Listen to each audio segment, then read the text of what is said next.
It's 20 years since the original Swift Trawler 42 landed, and as if to celebrate, Beneteau has launched this, the Swift Trawler 54, and it's brought out the big guns. Naval architecture by Bill Dixon, who also designs pearls, styling by Pierangelo Andreani, formerly of Pininfarina, and it's all topped off with that no-nonsense, practical trawler attitude. It is the biggest Swift trawler ever, but is it the best?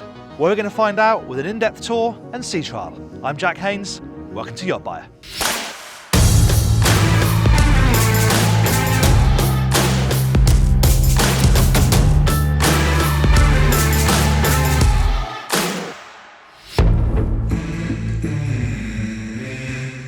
Before we get into the tour, let's talk pricing. In the UK, the base price for the 54 is just shy of £997,000. If you chuck in some must-have extras such as the comfort trim pack, fin stabilisers, air conditioning, a bimini and the hydraulic passerelle, among others, you're looking at a price closer to £1.5 million excluding VAT for a boat that's ready to go.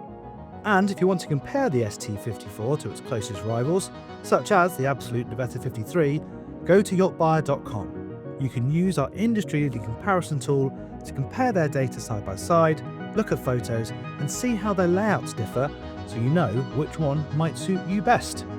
Right, on with the tour. Right, let's start down here at the transom because there's some quite cool stuff going on back here. Let's start with the bathing platform. It's fixed as standard. This one is hydraulic, so it drops down into the water, but there are some nice additions, including these steps that are built in. So as this drops down, it creates a nice shallow staircase down into the water. You've also got built-in tender chocks. It's got a 400 kilogram capacity, so you can carry a tender on here very comfortably, and the chocks are built in, so it can just sit in there and you can float it off and recover it that way. Right over on this side, you've got a nice big boarding ladder that's concealed when not in use, but that will just flip out over into the water, and then you can hide it away when you're not using it.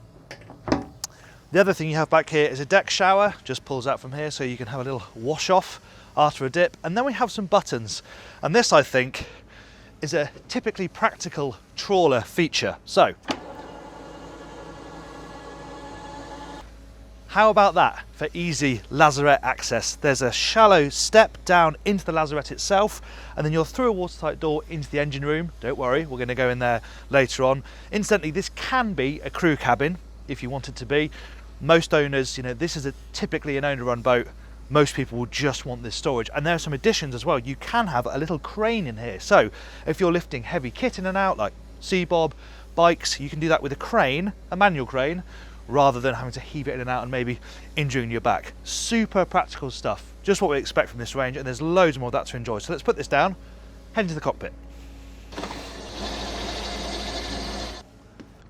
Up here on the starboard side, we've got controls for the passerelle. That's an option. There's a cassette passerelle under my feet, so that goes out to meet the quayside if you're moored stern to. Obviously quite a simple mooring arrangement, big cleat up here, fair lead. You can add winches on both sides, so if you're tightening the line stern to, that makes that all a little bit easier.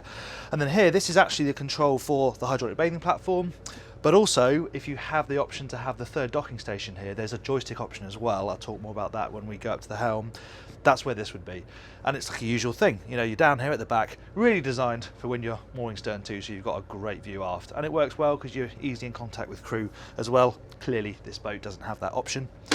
Moving into the cockpit, because of this lifting hatch, they can only really have fixed seating where they've got it here. So not a huge amount of seating in this cockpit. However, there is space inside to stow directors chairs, and obviously you've got room here and here to put those out if you do want a bit more seating, if you want to dine out here. And one key feature is that see-through transom. You've probably seen it already from the drone, but the point is, when I'm sitting here, I can open the table out, make that a bit bigger. But sitting back in these seats, my view isn't blocked by the transom, so that works nicely. It's well protected as well, there's good coverage overhead, handholds up there as well, which is nice, and this can all be enclosed with covers too. And the point about this seating is it's protected by the wheelhouse, so when you're going along, if you fancy being out here watching the wake going out the back of the boat, this would be a nice place to sit and you won't be battered by the breeze. But there's loads more practical stuff on the side decks as well, so let's have a look at that. First things first, boarding gates here in the cockpit on both sides. These swing open, giving you nice access if you're moored side to. And then you step up a touch, but you've got good protection a long way forward overhead. Typical trawler touch, but it just makes you feel a bit more protected when you're moving around these side decks. And I've talked about the protection in the cockpit from the breeze, made even better by these doors. You've got these on both sides, so you can close these, and then if the wind is really pouring over the bow when you're on anchor, you've got even more wind protection there in the cockpit. And it's a really easy boat to move around. Symmetrical decks, you're not up high like you would be on maybe a traditional Flybridge. These are really nice, safe, low set walk around decks with a high bulwark, chunky rail all the way around, and it's just little details they add on these boats, like having your fillers here. These are the fuel fillers. They're tucked away. There's a little lip as well, so that it's not going to pour onto the deck if you do spill some, and then it's all neatly tucked away. Same with the water here. It doesn't have the same sort of feel of finesse as maybe an Absolute or an Azimuth, but it's not the same price, and it all feels built to last, even if it's not that flashy. We've got side doors on both sides, guys. That's a really nice touch, and this one here on the starboard side is double width, so that's a really lovely big door. It doesn't align here with the boarding gate. The reason for that is we're so high. You know, the smaller trawlers lower to the water, then you can have a gate here, but we've got so much freeboard that it would be a long way down to the pontoon if you were to get off at this level, hence why they're back down there in the cockpit. Right forward, on this particular boat, this is quite a simple arrangement. It's just sunbathing space. You have got the pop-up backrest, you've got your cup holders, and there is actually storage underneath both of these. But for me, I definitely pay the extra to have the option of a table in the middle. Now, a cargo ship's just gone past, and that is going to challenge the Sleipner fins. So we've got 0-speed Sleipner fins on this boat. They're a cost option and worth every penny. If we didn't have those, I'd say we'd be rolling around from that cargo ship wash a fair bit more. Very nice, good advert for Sleipner there. But yeah, back to this. I just definitely add the table. It gives you another living space. It also drops down to complete the sun pad, so you get even more sunbathing space. As another option, you can also have a canopy up here for a bit of shade. Yeah, this area can work a bit harder, so I dig into the options list and I do all that stuff. The other thing you might want to consider is the silent boat mode. So that basically just puts solar panels all over the front section here, the sides of the Flybridge, and on the hardtop. And if you've got that and the boosted battery bank, you should get 8 hours of silent living, so no generator, with the air conditioning running and the fins, and you don't have to have the generator rattling away overnight. Nice feature. It's expensive, but maybe something you want to explore if you're going to be on anchor a lot. Talking of anchor locker right forward. It's split. Usual practical stuff, you know. I'm going to say that word a lot, I'm afraid, but on the starboard side here, that's just a nice big open well to put fenders in, but you have got a railing there so you can tie off your lines. There's a ladder down into it as well, and that is totally separated from the anchor locker itself, so you're not risking lines or fender lines being pulled up by the chain and up into the windlass. It's all totally separate. You've got your control here as well for the anchor. It's just all really sensibly done. Up to the Flybridge. Keen viewers will know that I enjoy an internal staircase, and it's a good job because it's all you've got on the Swift Trawler 54 to get between the decks. You'll have seen the cockpit. No staircase there. Okay, you haven't got access from both ends like you do on something like the Aquila 50, but it does give you a lot of space, A, in the cockpit, and B, aft on the Flybridge, as we'll see in a moment. But let's start right forward. We'll get into the helm when we head out for the sea trial. But yes, you've got a single helm seat. They've got this nice navigator space over here, with enough room that you can move in and out without disturbing the person at the helm. I think this works nicely, and this flips over. There's an infill cushion, so you can create a proper chaise longue here, which is nice, and it's a great view because the helm is over to starboard. So yeah, sitting here, I've got a nice view out over the front of the boat. Moving amidships, we come to the dining space up here, and because it's so well connected to the galley, I think you will, you know, with the sort of lack of seating space in the cockpit, this will often be where you come to dine. Table opens up like it does downstairs, space this side for a couple more chairs. So yes, you could seat a boat's worth of people round here and serve them pretty easily. In terms of coverage, as standard, you get nothing. The option would be this bimini, which is electric, and what I like about this is how much clearance there is. You don't feel like you're stooping to manoeuvre around on here, even when I go up to this step. Look how high it is. So that's really nice, and you can run along at full speed with that in place. If you don't have that, you can have the hard top with either a sunroof, or if you go for the solar option, that's where you get even more solar panels. And if you have the hard top, you don't have this. They need to have this here to hold the radar. If you've got the hard top, then it goes on top of that. But this is quite a sort of trawlery feature, and we've seen this throughout the the trawler generations. I quite like having it there. It's quite a cool addition, and it's nice that it fits into the bar. Big bar as well. This particular boat hasn't got the grill fitted, but you can get a really decent barbecue here out the back of the boat, so you're sort of away from guests but you can still interact with them easily, and underneath plenty of space for storage, ice maker, and there's a fridge on here as well, and then just open space aft, and it's a Roco decking throughout, but back here maybe more of a working space where there might be spillages off the grill. They've just got the fiberglass deck, which makes sense to me. And also, as part of the pack where you get the crane down in the lazarette, you can also have fixings for a paddleboard here, which is a good shout. So many people are travelling with paddleboards now, and they can be a bit of a pain to stow. If you don't want to blow it up, deflate it every time, put it there. Basically, it's designed for it. Another brilliantly practical space. Right, let's head downstairs and have a look at the saloon.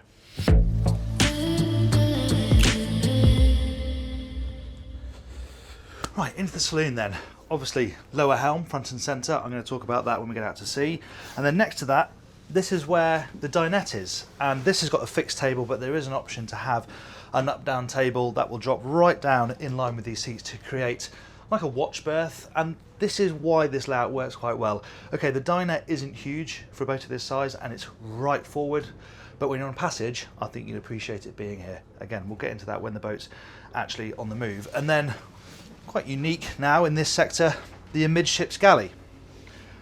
But it works well because it is well positioned, obviously, in the middle of the boat. But if you're doing longer passages, considering this has got a near 1,000 nautical mile range, then to be able to come back from the helm, not be too far away from it, still see forward, grab a drink, make a snack, then it all builds into that sort of passage maker ethos. And it's not huge, but it is split across these two different sections. So you've got a decent amount of worktop. Obviously you've got your gas hob and gas oven on this side. You can have induction if you prefer.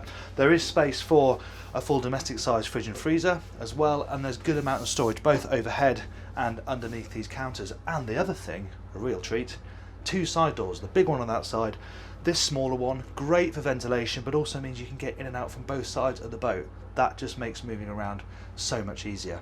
And as we head further aft, this then is left to be your lounging area, and it's, you know, a really good size. It dominates this space back here. Obviously it connects well to the cockpit. Over on this side where you've got the television, there's a 50-inch TV tucked away down there, so that's well positioned.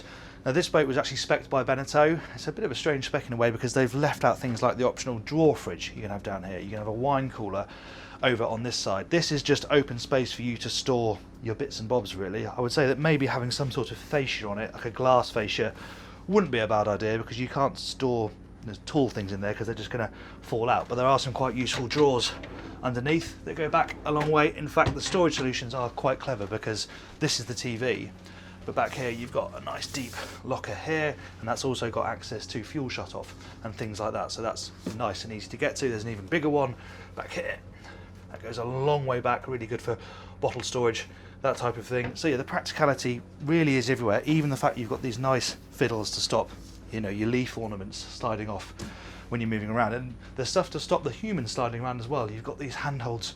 Pretty much wherever you are on a boat, you've got something to grab onto and steady yourself.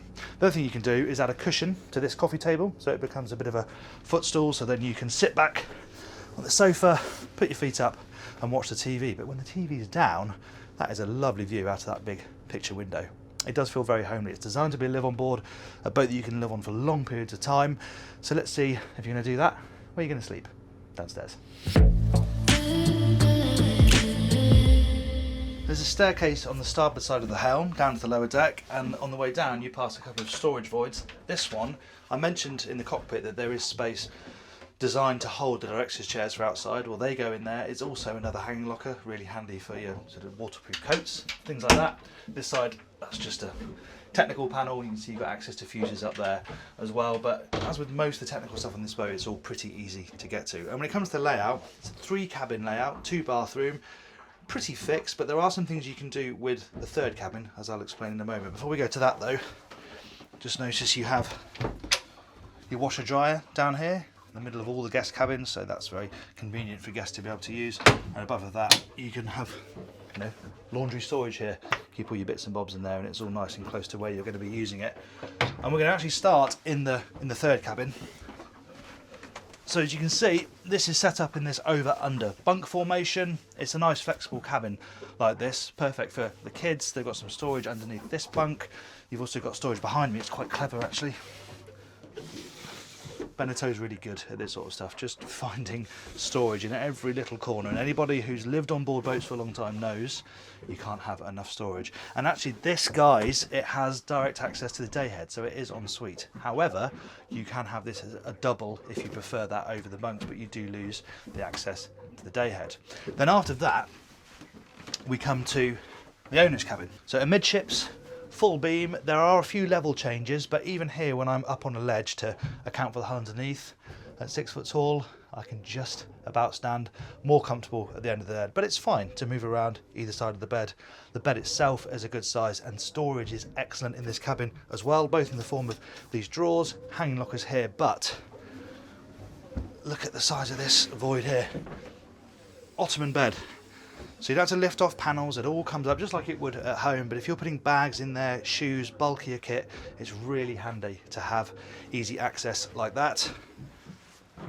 And then over on this side, they've worked in a bureau, so you've got a desk, so we've got a vanity station, and it takes in the views from the hull windows that we've got in this cabin. Nice to see portholes on both sides as well, but of course it's all air conditioned, which if you're keeping it in a really warm country, you'll be relying on pretty heavily.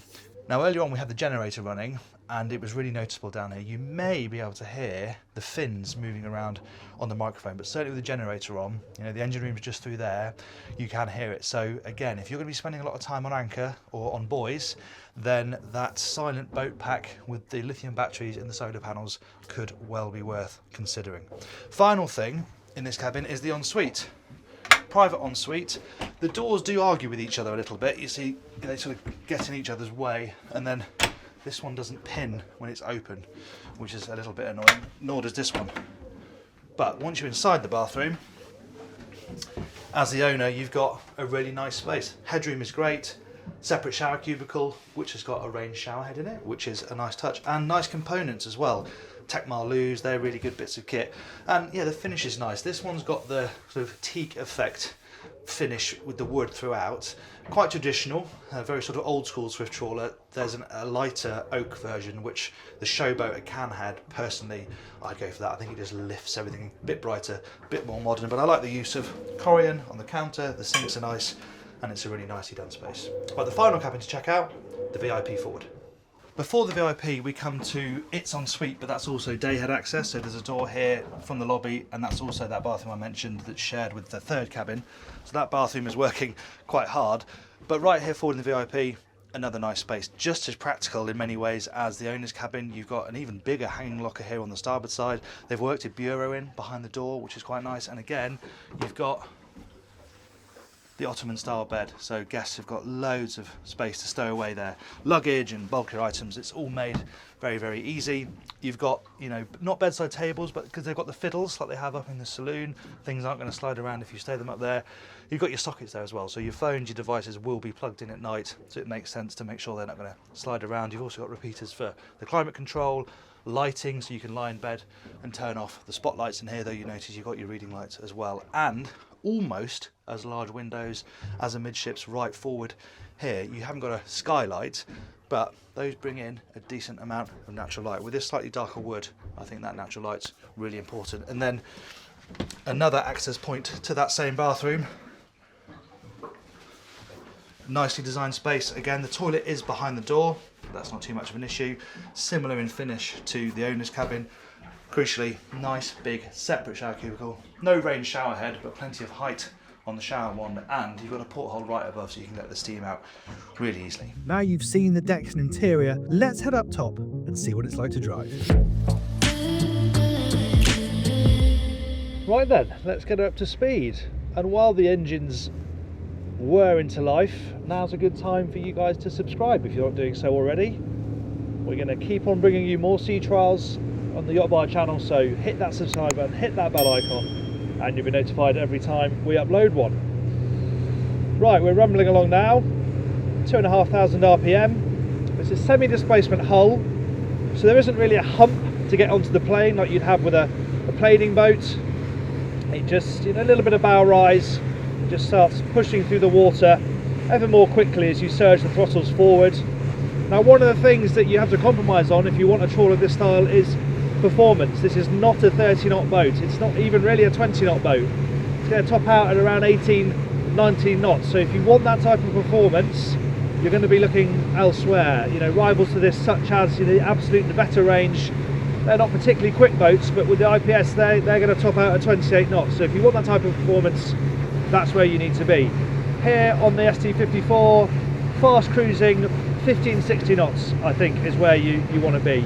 Faster than that, and you just feels like you're working the engines a bit hard. Feels like they're straining. You know, they're becoming a bit noisy. If you can settle yourself down at 14-15 knots and accept that is your fast cruising speed, you and the boat are going to be pretty happy. We're doing just that now, and we are doing a combined 130 litres per hour across both engines. The nice thing about this hull shape though is that if you do want to eke out the miles and bring it down to sub 10 knot cruising speed, so if I just bring it back down to 8 knots, immediately obviously the engine noise disappears. So if you're not in a rush and it's a lovely warm day and you want to enjoy the journey, then maybe you will consider bringing it back to where we are now. 10 knots, 42 litres an hour across both engines, and suddenly everything's much more quiet. It's easy to talk to the people around you. You're just pushing through the water. We've got the fin stabilisers fitted. I mentioned those in the tour. They're not actually active at the moment. It's a very calm day, so on the move we don't need them. But if it was a bit more rolly, you could have those on, travel at this speed, and you'd still feel very comfortable. And this is what I think appeals about this style of boat, is that you can crack along at 18 knots if you really want to get somewhere. But equally, it's very happy at these speeds. Yes, planing boats that are stabilised will happily trickle along at 10 knots, but you're unlikely to get the efficiency, and they're unlikely to feel quite as comfortable and sort of secure in the water as this does. So I like the sort of two sides of this cruising. It's not a particularly exciting driving environment. It's not an exciting boat to drive. The steering is relatively heavy. It does turn nicely. You know, that semi-displacement hull digs in quite nicely. You can just turn around, back on yourself. It'll do it relatively efficiently. But, you know, the steering is quite stiff. It's not a boat designed to be thrown around. If you're in heavy seas, you're going to set the autopilot, set the throttles, and just let the hull deal with it. The smaller ones I've tested in big seas feel very capable. I've no doubt the biggest Swift Trawler they've built will do the same. This upper helm is like the rest of the boat. It's practical, it's no nonsense, there's no gimmicks here. You've got all your major controls relatively close to you. This position's good. I can sit back, but I can still reach the throttles okay. Wheels nice and close to me, though it is fixed. And there's some options when it comes to the MFDs. You can have 2 or 3, 12 or 16 inch. These are the two 12 inches. I think they're fine up here. Having 2 screens is more than enough. And remember, you can split what's on the screens as well. So you can show 4 different things across the 2 screens. And if you don't have 3, you have this quite handy little storage space where you've got a charger as well. So yeah, it's not flash, but it's effective. The only thing I would mention is I'm in the fully seated position here, and I can't actually see the bow rails, but it has got a bolster. So if you want to be able to see the bow, then you're going to want to sit like that. Not too much of an issue on a calm day like this, because the windscreen's quite low anyway, so it doesn't matter so much about the breeze. But certainly when it's choppy, I think you're going to want to just be able to spot the bow. On a calm day like this, I can see really clearly for a long distance. I don't mind sitting back in my chair, upping the revs, and enjoying the ride. The other thing I mentioned during the tour is this position. So no actual navigator seat, but that works really well there. People are close by, you can talk to them easily, especially when you're moving along at slower speeds, because it's nice and quiet. They can stretch out and enjoy the ride as well. And the other thing, of course, about this design is how well linked this upper helm is to the lower helm. So let's head down the stairs and have a go from down there. Right, let's get up to speed down here then, shall we? It's another very commanding driving position, even more so than upstairs, to be honest, because you're such a long way forward and right in the middle of the boat. You know, often the helm stations are biased to one side, but here you're right on the centre line, so you feel very much in the thick of the action. So we just ease her up to that 15 knot cruising speed. There we go. Picks up her knees and gets running. Now, of course, being here on the lower deck, you are much more aware of the engines, and as I said upstairs, as you get towards the upper reaches of the revs, it does get, you know, quite noisy. So again, that's another benefit of adjusting your cruising speed to be a little bit slower. This is that faster cruising speed, and yeah, I'm just having to raise my voice a little bit to talk to the camera. And similarly, if you had people sitting around you here on a longer journey, you'd just be having to raise your voice. If you drop it down, then it's going to be much more comfortable for people to converse. But of course, if you're in a hurry, it's nice that you can crack along at these higher speeds. It's a similarly no-nonsense dash arrangement down here. It's all finished in black leather, so there's no glare at all. Big chunky switch gear.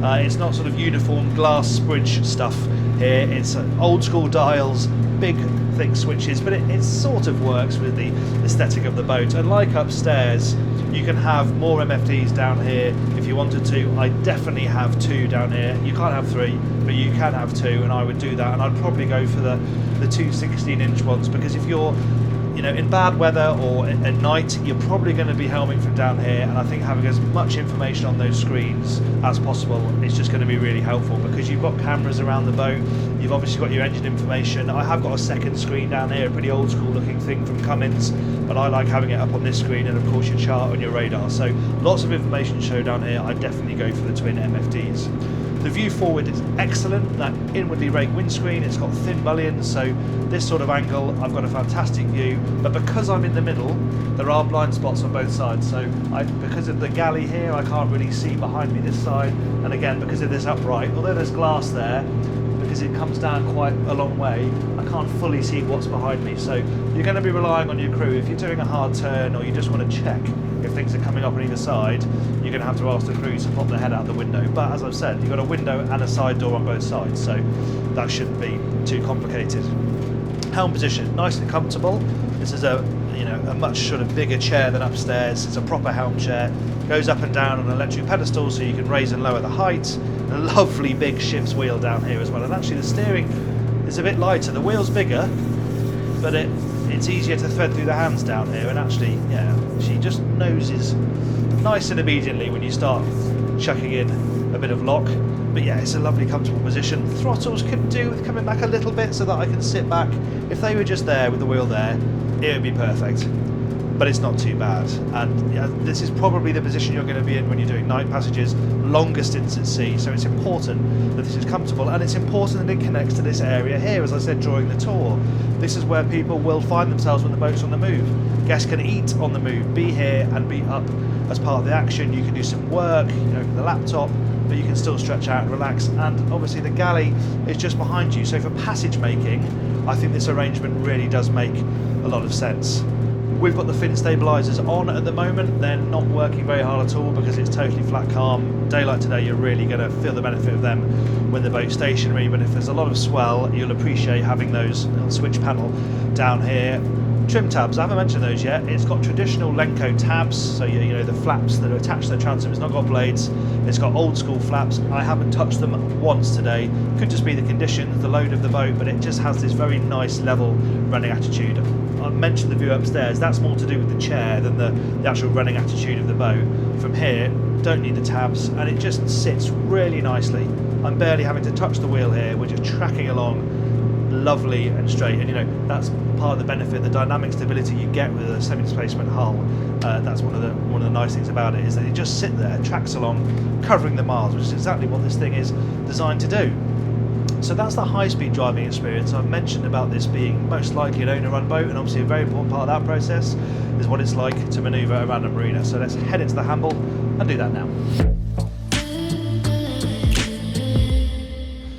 Right, slow speed manoeuvring.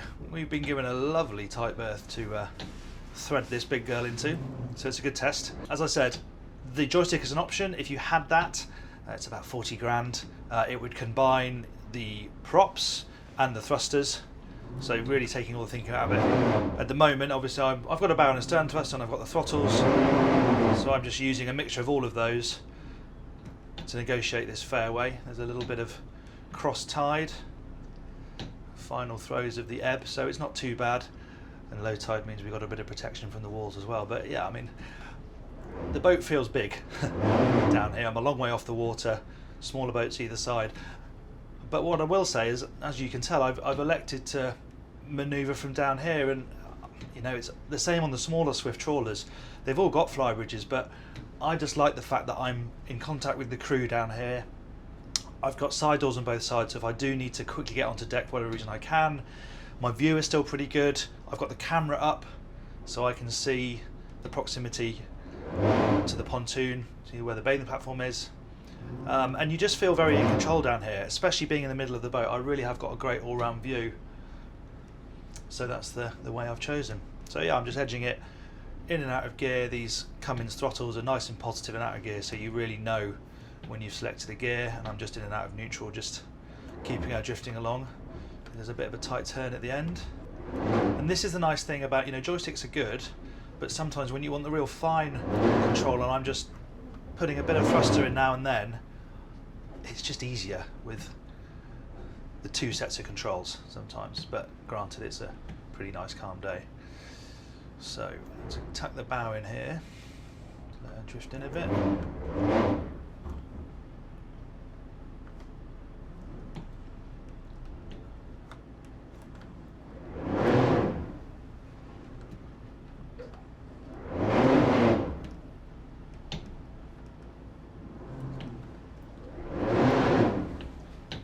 They're nice and gradual as well, they're proportional, so I can just feed in as much power as I need. And now I can see really clearly behind me, which I couldn't do from the Flybridge. Yeah, I wouldn't be able to see the back of the boat from the Flybridge in this berth. Another reason why the third docking station is quite handy. And I'm just picking up the pontoon on the camera now. Yeah, it's very gentle in and out of gear. It's all very considered. I mean, as I said, in the conditions like this, it's easier. As old John Mendes used to say, if you do it slow enough, nothing can go wrong. Yeah, this is an easy position to do this sort of manoeuvre from. And so much of that is because I'm in such good communication with the crew. I'm just watching the camera here to check our proximity to the pontoon, like the reversing camera you'd have in your car. There you have it, in the berth. It's not just slow speed handling that's key if you're an owner-operator, ease of maintenance is too. So let's head to the engine room and see how the ST54 fares down there.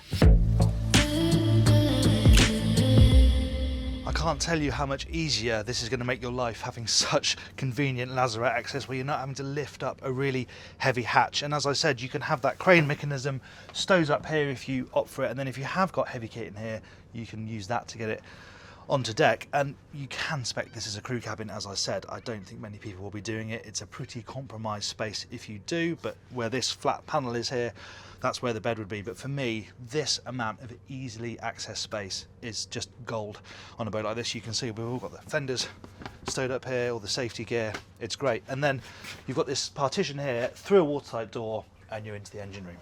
There is an alternative access point down into the engine room. There's a hatch in the cockpit that brings you down into the little ante-room between the lazarette and the engine room. So if you're at sea and you don't want to open up that big aft hatch, you've got another way of getting down here. And headroom is pretty restricted inside this space, but you know, the engines are so diddy for a boat of this size. It's remarkable when you come in here just how compact they are. These are the 6.7 litre Cummins 550 horsepower diesels. The only engine option, super reliable, you know, very well thought of engines these, and they really do match this type of boat pretty well. And the fact that they're small just makes, you know, servicing them, checking them, getting around them that bit easier, especially when you've got a bit of restricted headroom. But you know, things like having these brace bars in the middle, if you're down here and rolling around at sea, it does feel safe and secure. Checker plate underneath, which is, you know, it's nice and secure, but it's a bit hard on the knees if you're working down here. Fuel tanks are behind me. It's got nearly a 3,500 litre fuel capacity, hence why you've got that near 1,000 nautical mile range when you're at displacement speed. Access to things like, you know, oil checks. The raw water strainers are mounted up on that bulkhead there, really easy to get to. The fuel filters are easy to inspect. It feels like a very easy boat to look after.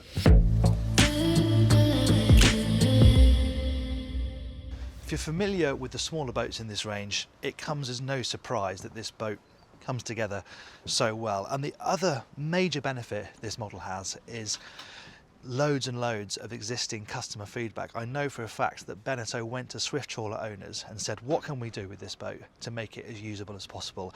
And it's little things like having the crane option in the lazarette to make getting heavy stuff in and out there more easily, all of the storage options inside, the fact that you could make a little workshop / utility space in that third cabin. They've listened and they've made this boat as easy to live with as they possibly can, in my opinion. As a boat to cruise on long distances, to live on board for extended periods, it works very well. Couple of caveats. One is it doesn't look and feel as nice as the likes of an Absolute or an Azimuth or a Princess, but then of course it doesn't cost the same amount of money. And the other thing is performance. If you want to be doing 30 knots, this is not the boat for you. If you are happy with a performance profile between 8 and 15 knots, it's well worth considering. As ever, let me know what you think about the boat in the comments below. Thanks very much for watching that sea trial and review. I hope you enjoyed it. As ever, please give the video a like if you did. And we shot quite a cool video at Cannes where we compared this to 3 other genres, a crossover, a Flybridge and a sports cruiser, all of the same size. You can see how those compare. I'll put that up there for you. If you'd like to subscribe, you can do that by clicking up there. Thanks again for watching. I'm Jack Haines. This is YachtBuyer.